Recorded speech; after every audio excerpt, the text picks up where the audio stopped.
তারেক রহমান ইতিমধ্যেই বাংলাদেশের মানুষের হৃদয়ের প্রধানমন্ত্রী হয়ে গিয়েছে ইনশাআল্লাহ।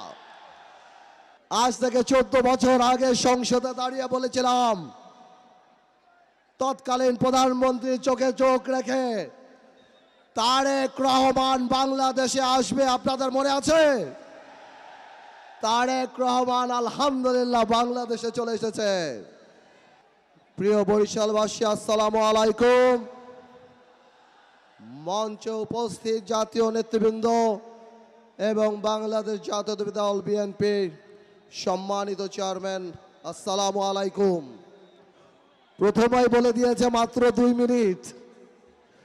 প্রিয় বরিশালবাসী, আজ থেকে 14 বছর আগে সংসদে দাঁড়িয়ে বলেছিলাম, তৎকালীন প্রধানমন্ত্রীর চোখে চোখ রেখে তারেক রহমান বাংলাদেশে আসবে। আপনাদের মনে আছে?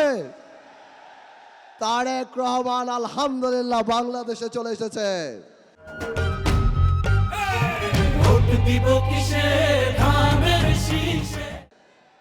আর 7 দিন পর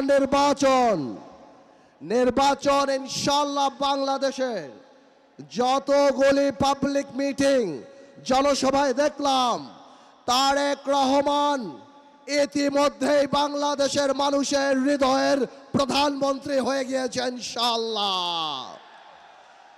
এই হৃদয়ের প্রধানমন্ত্রীকে ভোলাবাসীর তরফ থেকে সবার আগে একটা দাবি জানিয়ে চাই, আমাদের হৃদয়ের প্রধানমন্ত্রী, আগামীর বাংলাদেশের প্রধানমন্ত্রী, আপনি আমাদের ভোলা বরিশাল সেতু করে দেবেন ইনশাআল্লাহ। এই ভোলাকে ইন্ডাস্ট্রিয়ালাইজেশন করতে হবে। এই ভোলায় যত বক্তব্য আসে খালি বলে ভোলার গ্যাস কিভাবে আনবো, ভোলাকে কি দিব তা কেউ বলে না। আপনার কাছে বলতে চাই, ইনশাআল্লাহ যেভাবে গণতন্ত্রের পক্ষে ছিলাম, যেভাবে জাতীয়তাবাদী শক্তির পক্ষে ছিলাম, আপনি ভোলার মেডিকেল কলেজ আর ভোলার বরিশাল সেতুটা করে দেন।